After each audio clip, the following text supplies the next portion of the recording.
Buenos días, buenas tardes, buenas noches, dependiendo del momento y el lugar en el que estén viendo esta presentación. Mi nombre es Gabriela Espinosa y les hablo desde San Salvador de Jujuy, Argentina Norte. En primer lugar, quiero agradecer la invitación a Organización en Tepola, este encuentro de teatro popular latinoamericano que se desarrolla desde San Salvador de Jujuy, Argentina, invitando a muchos artistas, muchos expositores de otros países, y en mi caso voy a representar a la licenciatura en Artes de la Universidad Nacional de San Martín, mi querida UNSAM.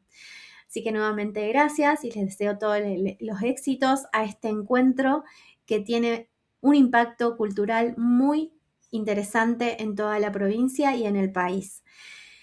Esta conferencia se titula El peso de la nada, teorías del envolvimiento y la estética relacional frente al autoritarismo de lo visual. Del objeto al vínculo. ¿Por qué la estética relacional como práctica de separación social? Vamos a proponer un análisis epistemológico y semiótico de las obras de Salvatore Garau, Yoko Ono y el caso Somaroi, que es un caso de una propaganda turística de una isla de Noruega. Del objeto al vínculo. Como les decíamos, que vamos a proponer este análisis epistemológico y semiótico, este trabajo parte de una pregunta sencilla pero profundamente epistemológica. ¿Qué hace que algo sea una obra de arte? Para responderla, analizamos tres casos muy diferentes entre sí. Por un lado, la escultura invisible de Salvatore Garau titulado Io Sono. Las Instructions de Yoko Ono, que recordemos también que tuvimos el placer de tenerla en nuestro país en el Museo Malva, y la campaña de la isla de Noruega, Somaroi. Nuestra hipótesis sostiene que el arte contemporáneo, el sentido del arte contemporáneo, ya no reside principalmente en el objeto de la obra de arte, sino en todas las relaciones que esa obra produce entre instituciones, espectadores y comunidades. ¿Cómo produce sentido una obra de arte? También es otra pregunta que encontramos en el slider. Los tres casos que nosotros presentamos parecen muy distintos. Sin embargo, todos y cada uno cuestionan la idea tradicional del arte como objeto material. Esto nos permitió pensar un desplazamiento epistemológico desde la obra como objeto hacia la obra como un acontecimiento relacional.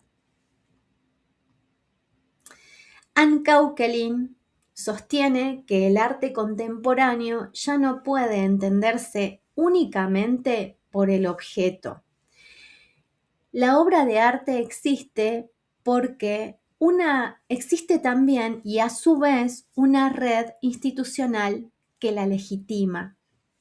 Esto implica por qué una escultura invisible, como es el caso de Io Sono, de Salvatore Garau, puede adquirir un valor artístico, no porque exista físicamente, sino porque existe dentro de un sistema de discursos, instituciones y prácticas culturales y sociales, en todo el entramado de las industrias culturales.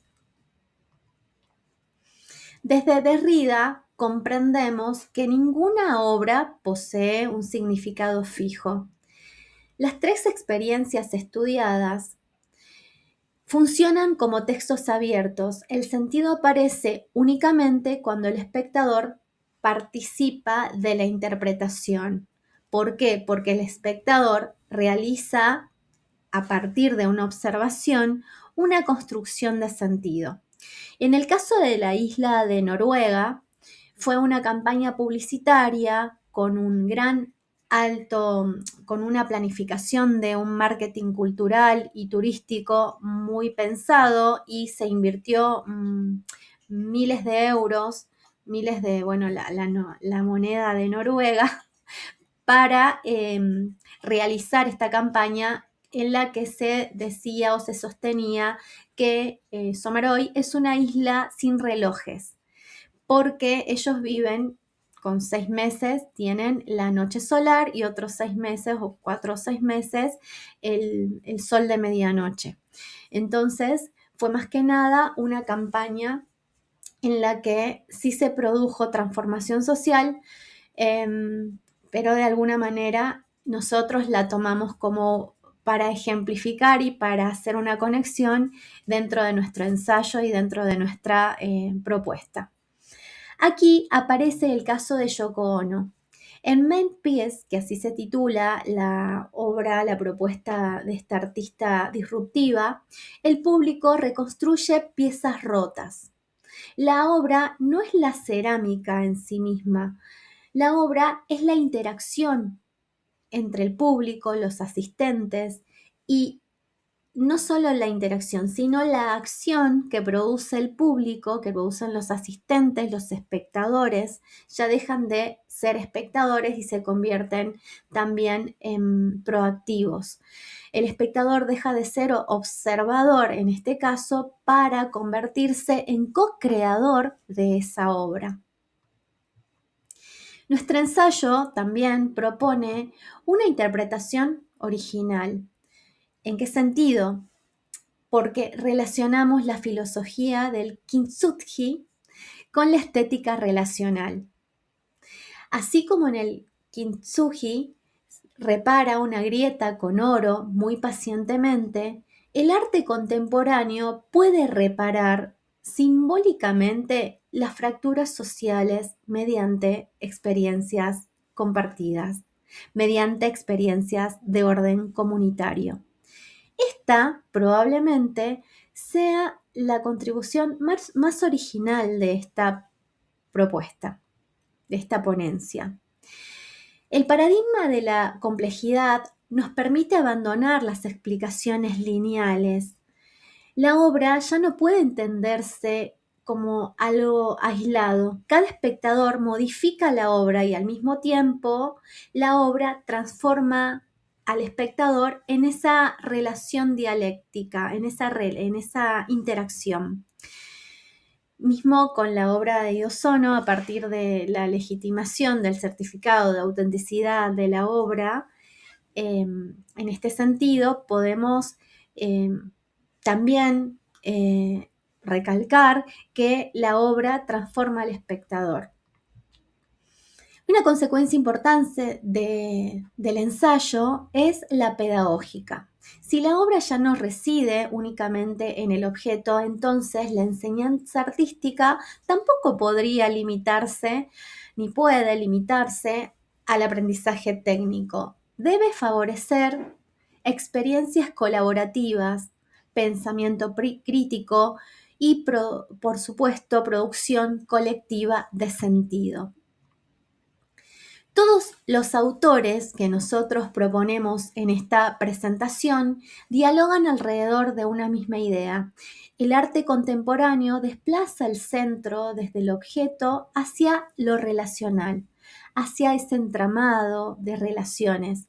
Por eso nuestra lectura conecta epistemología con semiótica, filosofía, pedagogía y pensamiento complejo. Podemos concluir que en los casos de Salvatore Garau, Yoko Ono y la isla de Somoroi muestran que el arte contemporáneo cuestiona la lógica tradicional del objeto artístico. Gracias a las categorías de Anne Kaukelin, comprendimos la importancia de las instituciones culturales en este caso. Con Derrida observamos la apertura permanente del sentido. Con Bourdieu entendemos la dimensión relacional de la obra, todo ese entramado y ese tejido de orden cultural, de orden social, político. Con Morin pensamos estas prácticas como sistemas complejos y finalmente propusimos la metáfora del kintsugi como una forma de comprender el potencial reparador del arte contemporáneo. Vuelvo a repetirlo. Nosotros tomamos la técnica del kintsugi como una metáfora, ¿no? Para comprender el potencial reparador del arte contemporáneo. Desde esta perspectiva, el arte ya deja de ser únicamente representación para convertirse en una práctica ética, política y pedagógica. Esta práctica debe ser capaz de reconstruir vínculos, de reparar vínculos y producir nuevas formas de habitar los espacios comunes. La verdadera transformación estética, por lo tanto, no se archiva en un discurso rígido ni se transacciona en un certificado burocrático de propiedad, como es el caso del certificado de autenticidad de la obra Iosono.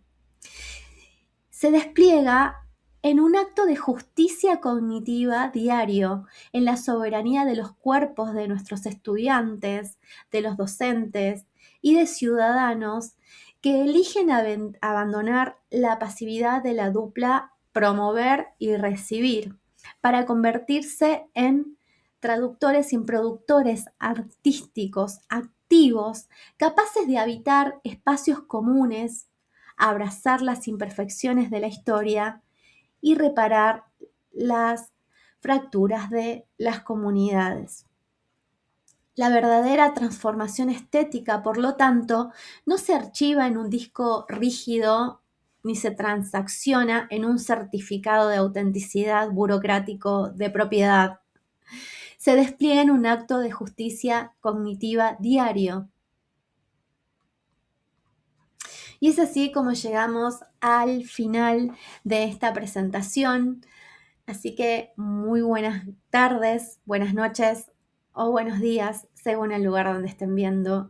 Fue un gusto y voy a leer para finalizar una frase de una canción muy hermosa del gran Leonard Cohen. Hay una grieta en todo, así es como entra la luz. Gracias y hasta siempre.